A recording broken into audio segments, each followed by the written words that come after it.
ನಮಸ್ಕಾರ ಫ್ರೆಂಡ್ಸ್, ಎಲ್ಲರೂ ಹೆಂಗದಿರಿ? I hope ಎಲ್ಲರೂ ಆರಾಮದಿರಿ ಅಂತ ಅನ್ಕೋತೀನಿ. ನಾನು ಕೂಡ ಆರಾಮದೀನಿ ಫ್ರೆಂಡ್ಸ್. ಇವತ್ತು ರಕ್ಷಾಬಂಧನ, ಸೊ ಎಲ್ರಿಗೂ ರಕ್ಷಾಬಂಧನ ಹಬ್ಬದ ಶುಭಾಶಯಗಳು. ಸೊ ಫ್ರೆಂಡ್ಸ್, ಈಗ ಟೈಮ್ 7:40 ಆಗೈತಿ.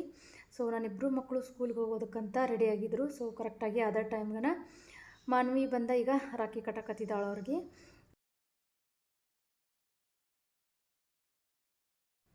ಫ್ರೆಂಡ್ಸ, ಮಾನ್ವಿ ಇಬ್ಬರಿಗೂ ಒಂದೊಂದು ರಾಖಿ ತೊಗೊಂಬಂದಿದ್ಲು. ಬಟ್ ನನ್ನ ಮಕ್ಕಳಿಗೆ ಇಬ್ರಿಗೂ ಜಾಸ್ತಿ ರಾಖಿ ಬೇಕು ಅಂತ ಹೇಳ್ತಾಯಿದ್ರು. ಹಾಗಾಗಿ ನಾನು ಎಕ್ಸ್ಟ್ರಾ ರಾಖಿ ತಂದಿದ್ನಲ್ಲ, ಸೊ ಅವಳಿಗೆ ಇನ್ನೊಂದು ಕೊಟ್ಟು ಅವಳ ಕಡೆಯಿಂದನೇ 2 ರಾಖಿ ನಾನು ಕಟ್ಟೋದಕ್ಕೆ ಕೇಳಿದೆ. ಸೊ ಅವಳು ಪಾಪ ಇಬ್ರಿಗೂ 2 ರಾಖಿ ಕಟ್ಟಿದ್ಲು. ಸೊ ಹಂಗನ ಅಶ್ರಿತ್ತು ಮತ್ತು ಪ್ರೀತಮ್ ಸ್ಕೂಲ್ನಾಗೂ ರಾಖಿ ಕಟ್ಟಿಸ್ತೀವಿ ಅಂತ ಅವರು ಮೇಡಮ್ ಹೇಳಿದ್ರಂತ. ಸೊ ಹಂಗಾಗಿ ಸ್ಕೂಲಿಗೆ ಒಯ್ಯೋದಕ್ಕಂತೂ ಅವರು ರಿಟರ್ನ್ ಗಿಫ್ಟ್ ಎಲ್ಲ ತೊಗೊಂಡು ಬಂದಿದ್ದಾರೆ ಈಗ. ಸೊ ನೋಡಿರಿ, ಇದು ಬೆಳಗ್ಗೆ ನಾನು ಅಡುಗೆ ಮಾಡ್ತಾಯಿದ್ದೆ ಫ್ರೆಂಡ್ಸ. ಆ ಟೈಮಲ್ಲಿ ಇದನ್ನು ನಮ್ಮ ಯಜಮಾನ್ರು ವಿಡಿಯೋ ಮಾಡಿದ್ದು. ಸೊ ಬರ್ರಿ ಇವತ್ತಿನ ದಿನ ಎಲ್ಲ ಹೆಂಗಿರ್ತದಂತ ನನ್ನ ಜೊತೆ ಶೇರ್ ಮಾಡ್ಕೋತೀನಂತ.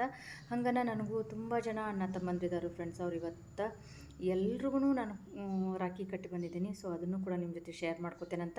ಒಂದಷ್ಟು ಕ್ಲಿಪ್ಪಿಂಗ್ಸ್ನ ನಾನು ತೊಗೊಂಡಿದ್ದೀನಿ, ಇನ್ನೊಂದಷ್ಟು ಕ್ಲಿಪ್ಪಿಂಗ್ಸ್ನ ತೊಗೊಂಡಿಲ್ಲ.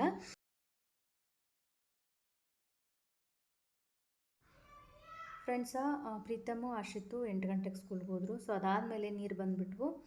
ನೀರೆಲ್ಲ ತುಂಬಿ ಮನೆ ಕೆಲಸ ಎಲ್ಲ ಮುಗಿಸಿ ನಾನು ರೆಡಿ ಆಗೋಷ್ಟೊತ್ತಿಗೆ ಸ್ವಲ್ಪ ಟೈಮ್ ಆಗಿತ್ತು ಫ್ರೆಂಡ್ಸ್. ಹಾಗಾಗಿ ಎಲ್ಲರೂ ಡ್ಯೂಟಿಗೆ ಹೋಗೋರಲ್ಲ. ಸೊ ಹಂಗಾಗಿ ಬೇಗ ಹೋಗಿ ರಾಖಿ ಎಲ್ಲ ಕಟ್ಟಿ ಬಂದೆ. ಒಂದಷ್ಟು ಕ್ಲಿಪ್ಪಿಂಗ್ಸ್ನ ತೊಗೊಂಡಿದ್ದೀನಿ ಫ್ರೆಂಡ್ಸ, ಇನ್ನೊಂದಷ್ಟು ಕ್ಲಿಪ್ಪಿಂಗ್ಸ್ನ ತೊಗೊಳಕ್ಕಾಗಿಲ್ಲ. ಬಟ್ ನಾನು ಎಷ್ಟು ಕ್ಲಿಪ್ಪಿಂಗ್ಸ್ ತೊಗೊಂಡಿದ್ದೀನೋ ಅದನ್ನೆಲ್ಲನೂ ಇವತ್ತು ನಿಮ್ಮ ಜೊತೆ ಶೇರ್ ಮಾಡ್ಕೋತೇನಂತ.